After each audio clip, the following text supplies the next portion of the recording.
Assalamualaikum warahmatullahi wabarakatuh. Perkenalkan, nama saya Yuni Andriani Safitri SPD MSc. Saya merupakan dosen tetap pada program studi pendidikan geografi Universitas Hairun, tentunya pada jenjang sarjana dengan kualifikasi akademik magister geografi. Pembuatan video ini bertujuan untuk memenuhi salah satu persyaratan sertifikasi dosen tahun 2025 gelombang 1 sebagai bentuk penilaian diri dosen dalam unjuk kerja Tridharma Perguruan Tinggi atau disebut dengan PDD UKT-PT pada bidang pembelajaran.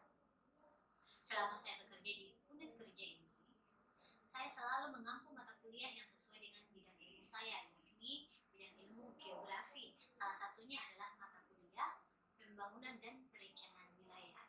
Mata kuliah yang saya ampu ini berbobot 2 SKS dengan terdiri dari 1 SKS teori dan 1 SKS praktikum.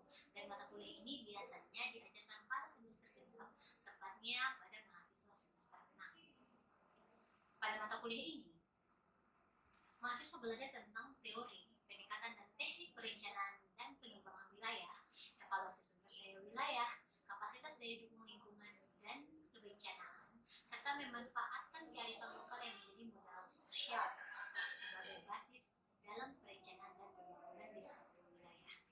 Mahasiswa diharapkan kelak secara nyata dapat menggunakan pengetahuan dan keterampilan dasar dan menganalisis permasalahan yang berkaitan dengan perencanaan dan pembangunan wilayah secara holistik berdasarkan kebutuhan pada aspek fisik, sosial, dan lingkungan. Adapun capaian pembelajaran dalam mata kuliah ini bisa ditempuh atau terbagi menjadi 6 kategori. Yang pertama, mahasiswa mampu menjelaskan konsep ruang lingkup dan pendekatan dalam perencanaan dan pembangunan wilayah. Yang kedua, mahasiswa mampu menggunakan teknik analisis yang tepat dalam proses pembangunan dan perencanaan wilayah. Yang ketiga, mahasiswa mampu mengevaluasi sumber daya lahan secara kualitatif dan kuantitatif.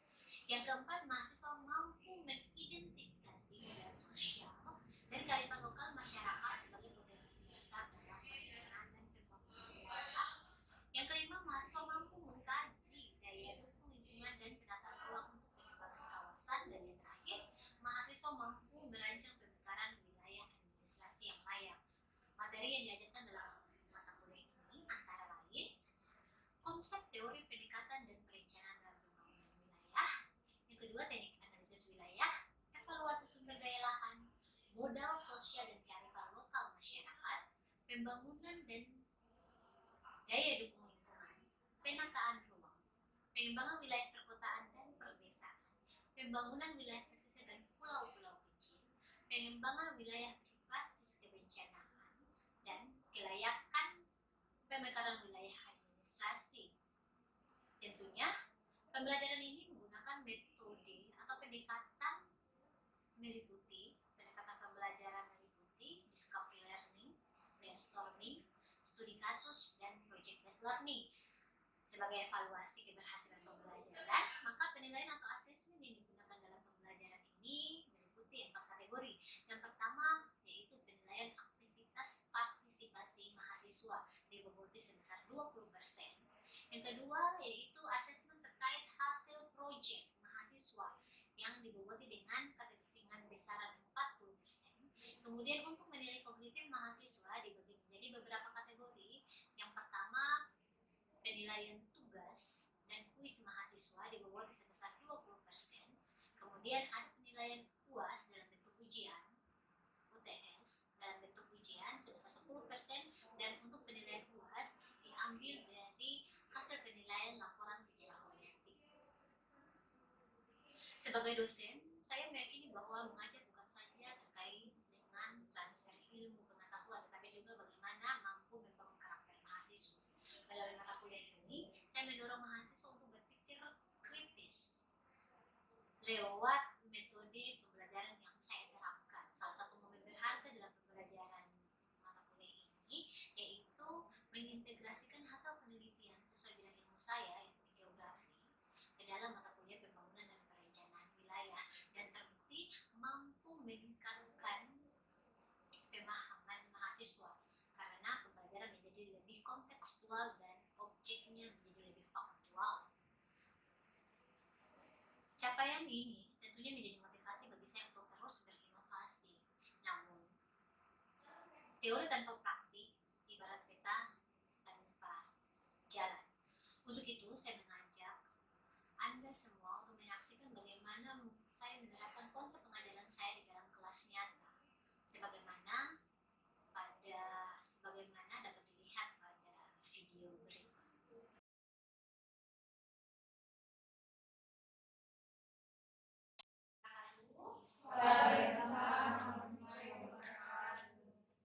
Ya, alhamdulillah pagi ini, sore ini kita berkumpul di ruangan ini kembali dalam mata kuliah yang sama, tentunya mata kuliah pengembangan dan perencanaan wilayah. Nah, ini adalah minggu ke-14, artinya kita akan memasuki minggu akhir atau minggu final. Maka materi kita pada hari ini adalah terkait dengan bagaimana merencanakan atau mengembangkan suatu wilayah, tetapi dilihat dari faktor bencana. Maka salah satunya yang kita butuhkan adalah perencanaan kontingensi. Nah, di pembelajaran kita pada sore hari ini, yang ingin kita capai itu kurang lebih ada dua. Yang pertama, yaitu mampu menjelaskan definisi, ciri, dan proses dari rencana kontingensi. Dan yang kedua, yaitu mampu membedakan antara rencana kontingensi dengan rencana lainnya, seperti rencana penanggulangan, rencana tanggap darurat, dan rencana pemulihan bencana. Karena kapan rencana kontingensi itu dibutuhkan, siapa saja aktor yang terlibat, sama bagaimana sih cara untuk menyusun rencana kontingensi. Jadi dalam materi kali ini akan dibahas secara lengkap kira-kira rencana kontingensi itu apa, bagaimana, mengapa, dan siapa aktor di balik rencana kontingensi. Dari BNPB tahun 2011. Nah, menurut BNPB, rencana kontingensi adalah suatu keadaan atau situasi yang mungkin akan segera terjadi atau tidak terjadi. Jadi ketidakpastian, kira-kira terjadi atau tidak ya. Tetapi ada potensinya. Maka hal yang perlu kalian perhatikan adalah ada potensi tidak. Kalau tidak ada potensi, maka itu tidak butuh rencana kontingensi, ya. Tapi dari sisi ada ancaman. Karena kan kita bicara tentang bencana. Bencana itu kan artinya kalau tahapannya masih hanya tidak menghilangkan nyawa atau benda, maka statusnya masih bahaya. Tetapi kalau berdampak sampai menghilangkan, menimbulkan kerugian, maka itu semua sudah dikategorikan sebagai definisi bencana. Nah, ini tuh kalau disari dari empat tadi kurang lebih. Perencanaan kontingensi adalah proses perencanaan ke depan dalam keadaan tidak menentu. Karena Anda tidak mungkin melakukan perencanaan tapi Anda dipus ke belakang, ya. Jadi perencanaan ke depan dalam keadaan tidak menentu, di mana skenario dan tujuannya disepakati, tindakan teknik dan manajerial ditetapkan, serta sistem tanggapan dan pengerahan potensi disetujui bersama untuk mencegah menanggulangi secara lebih baik keadaan atau situasi darurat yang terjadi yang dihadapi. Jadi begini, perencanaan kontingensi apakah akan dibuat oleh satu orang? Itu tidak. Atau kayak, oh ya perencanaan kontingensi itu misalnya kelurahan Siko atau kelurahan Sangaji yang akhir-akhir ini gara-gara perubahan cuaca maka ancaman paling besar adalah bencana banjir rob, banjir pasang. Karena kalau di Ternate kan tidak punya sungai, jadi banjir tidak mungkin banjir luapan air sungai, itu tidak mungkin. Sehingga kalau Anda bikin rencana kontingensi tidak mungkin rencana kontingensinya itu banjir dari sungai. Yang bisa dibuat di Ternate rencana kontingensi adalah rencana penanggulangan banjir rob, rencana kontingensi banjir rob. Karena apa? Pertama, dari status atau histori itu dari tahun 2022 sampai sekarang itu ada beberapa rumah yang hancur.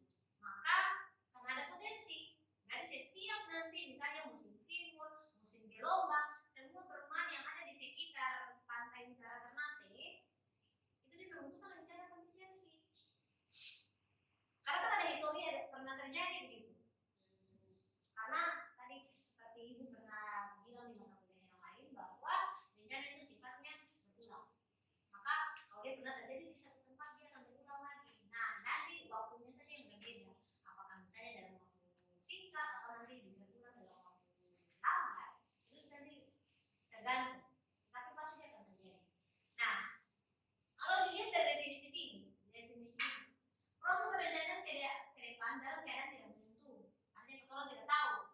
potensi terjadi lagi atau potensi tidak terjadi. Misalnya kayak gelombang pasang dalam 1 tahun misalnya ternate pasti nanti misalnya di musim timur atau di musim gelombang itu akan terjadi, tapi apakah kemudian dia akan menghantam atau membahayakan masyarakat, nah, itu kan tidak tentu. Tapi tetap kalau untuk perencanaan kontingensi tadi, karena historinya di tahun 2021 karena ada data dari BPBD bahwa ada kerusakan, ada beberapa kerusakan rumah di sekitar Pantai Utara misalnya dari Samari Utara sampai Dadar. Terus skenario dan tujuannya disepakati, artinya cara untuk melakukan keadaan darurat, misalnya ada gelombang tinggi nih, apa yang masyarakat harus lakukan? Apakah harus lari ataukah harus tinggal? Kalau tinggalnya di mana? Itu tuh harus disepakati bersama masyarakat, sehingga perencanaan kontingensi itu bukan perencanaan pribadi, bukan milik pribadi. Seharusnya dokumen itu dibagikan ke masyarakat. Ada namanya rencana kontingensi atau untuk kesiapsiagaan. Ada yang namanya rencana tanggap darurat. Artinya rencananya sudah terjadi. Dan ada namanya rencana pemulihan. Rencana kontingensi ini tahap kesiapsiagaan. Jadi kalau sudah siap yang ada dan tidak ada tuh, dan orang persiapan. Jadi tujuannya adalah untuk mencegah. Misalnya ini tuh ada beberapa gambar di depan. Ada ilustrasi gambar 1.3. Jadi dari itu ya, dari pojok kanan ke bawah, kemudian dari atas ke bawah. Ada di gambar 1. Ini kan sama-sama posisinya itu rumah. Dari gambar 1 sampai gambar 1.3 sampai 1.8 itu posisinya itu sama. Posisinya apa? Ada satu tebing, ada kondisi morfologinya lereng, begitu. Di atas lereng ada batu. Ya, kalian bisa lihat di bawah lereng sama ada rumah.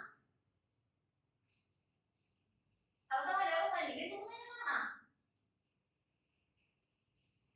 Apa yang membedakan dari gambar ilustrasi 1.3 sampai 1.8? Yang pertama, di situ ada terang. Hilangkan ancaman dengan cara membuat lubang untuk mengubur batunya. Nah, yang ini di atas, dia melakukannya dengan cara mudah. Dia ambil batu untuk mengganjal saja. Nanti akan bersihkan. Yang keenam, dia menggelindingkan batu tetapi bikin arah begitu, bikin direction atau arah lah. Jadi batunya sekarang jadi batu itu harus lewat dia ke jalur saja. Nah, dari ini kan cara menghilangkan ancaman itu kan banyak. Ada banyak pilihan dari ilustrasi. Siklus manajemen risiko ada 4 tahapan. Ada namanya rencana pencegahan. Nah, kesiapsiagaan inilah yang dimaksud dengan rencana kontingensi. Jadi itu dia tahap 2.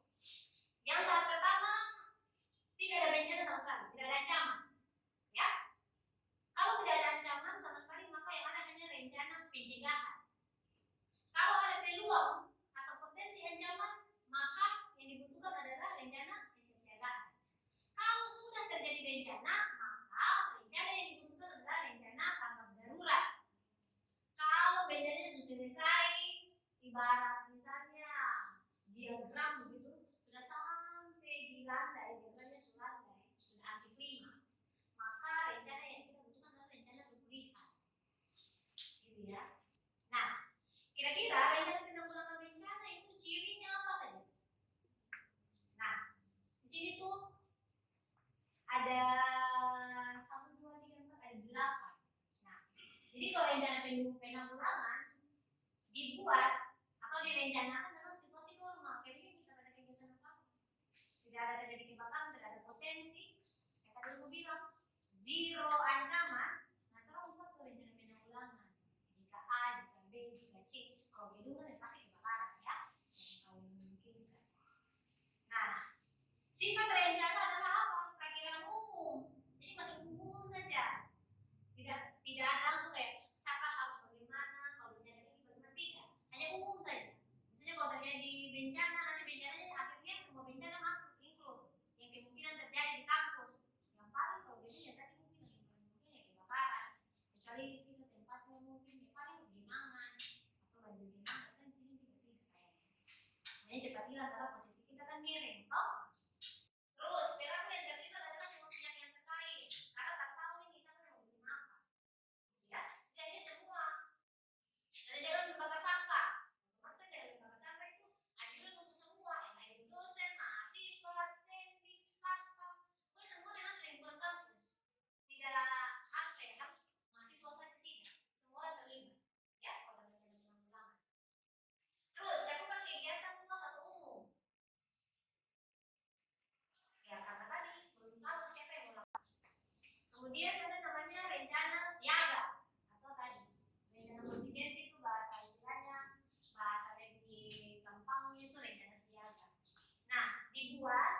sebelum kejadian terjadi, tapi ada potensi. Itu yang membedakan dengan rencana penanggulangan. Penanggulangan tadi kan dalam kondisi normal, karena ada bencana sama sekali, toh. Itu dibuat sebelum terjadinya darurat atau ada potensi bencana. Tadi misalnya sekarang sudah musim bulan 6, Anda lihat ke bawah, kayaknya ombak mulai tinggi. Oh, apakah nanti ombak itu akan menghantam orang dan berpotensi banjirop? Kan belum tentu. Tapi kalau sudah butuh tuh rencana kontingensi atau rencana siaga jika nanti terjadi banjirop. Nah, sifat rencana sudah mulai terukur. Sudah tahu fokus bencananya mau bencana apa saja.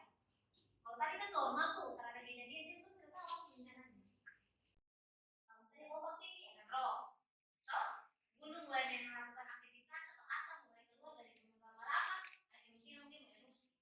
Walaupun nanti jadi adanya kan tidak tahu. Nah, sudah tahu nih kalau erupsi siapa saja yang terlibat, karena bencananya sudah mulai fokus. Oh, itu sudah kalau misalnya erupsi maka orang yang dilibatkan misalnya BMKG, karena orang butuh informasi. Karena informasi ke siapa? Informasinya ke masyarakat. Tentang nanti orang mau kemana, itu sudah jelas. Masyarakat diarahkan kemana. Kalau misalnya status siaga 2, tanggap darurat. Begitu. Terus ternyata di bulan 7 banjirropnya, di bulan 8 di awal bulan 8 banjir susurup. Lalu rencana apa yang Anda butuh? Anda sudah tidak butuh rencana tanggap darurat, Anda sudah tidak butuh rencana siaga, yang Anda butuhkan adalah rencana pemulihan. Jadi bagaimana tahapannya? Pertama, intinya Anda harus menilai dulu bahaya. Ada bahaya atau tidak? Ya. Kalau ya, maka kira-kira bahaya itu jadinya kapan? Kapan bahaya itu terjadi? Terus kalau bahayanya kira-kira misalnya terjadi dalam waktu 3 bulan, skenario kira-kira caranya bagaimana, skenario bagaimana kalau terjadi bencana dalam waktu 3 bulan? Terus kita bikin kira-kira strateginya dan kebijakan bagaimana, maka terus dilibatkan Pemda atau misalnya kalau ada desa, kalau ada kelurahan tahu, karena kelurahan yang bisa mengakomodir masyarakat. Jadi apa sih isi dari rencana kontingensi? Pertama, ada pengumpulan data. Maka darurat pangan.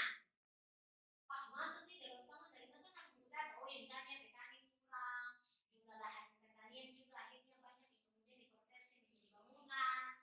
Sedangkan orang punya porsi makan tidak berkurang. Sedangkan suplai makanannya berkurang, otomatis kan bisa turun darurat pangan. Tapi kalau mana ada data, sekarang darurat pangan, tapi tidak tahu dia punya asal usul cara berpikir datanya tidak ada, kan tidak percaya. Akhirnya apa kolaborasi lintas sektor. Terus ada identifikasi, kira-kira sekarang orang sudah tahu nih yang dibutuhkan itu misalnya ada bantuan dari BPBD. BPBD ini fungsinya untuk oh ya BPBD itu tugasnya misalnya untuk mengakomodir masyarakat yang mengakomodir masyarakat misalnya entah dari informasi, edukasi atau kalau misalnya ada korban maka dia harus membantu korban. Kemudian ada pemecahan masalah. Misalnya kalau terjadi erop, masalahnya tanggul hancur, misalnya tanggul bobol gitu ya, hanya dari erop. Kira-kira orang harus bikin apa ini? Gitu ya. Jadi intinya itu akhirnya jadi siklus begitu karena itu berulang-ulang. Dari penjelasan yang tadi ya, bahwa rencana kontingensi itu adalah kondisi atau kejadian yang tidak terduga, tetapi yang berpotensi mengancam kehidupan masyarakat. Itu intinya rencana kontingensi. Nah, kalau kasusnya seperti yang ini tampilkan di depan, ada kasus 1 dan kasus 2. Kira-kira menurut Anda kasus yang mana saja yang membutuhkan rencana kontingensi? Atau boleh biar pendapat kira-kira Ibu, menurut saya kasus 1 lebih cocok. Kasus 2. Kenapa kasus 2?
kemudian ada di bagian pesisir itu kan potensi banjirnya sangat tinggi Bu, sehingga dia lebih membutuhkan rencana kontingensi gitu. Mungkin itu Bu. Ya. Ada yang lain? Atau mungkin ini ada pendapat Ibu yang putus justru kasus satu. Nah, kasus 2 itu benar sebagaimana yang kalian menyebutkan bahwa di kasus 2 itu dibutuhkan rencana kontingensi. Kata kuncinya ada di mana? Kata kuncinya ada di potensi. Itu jelas. Di kasus 2 di wilayah pesisir Eksit itu memiliki potensi banjir yang tinggi. Kalau kasus 1 itu kan dalam situasi normal nih. Gedung kantor ya akan terjadi kebakaran atau tidak? Dikenal ini ya. Karena kamu kan maksudnya orang yang masak, tidak ada pemicu kebakaran yang lain, sehingga itu dalam situasi normal.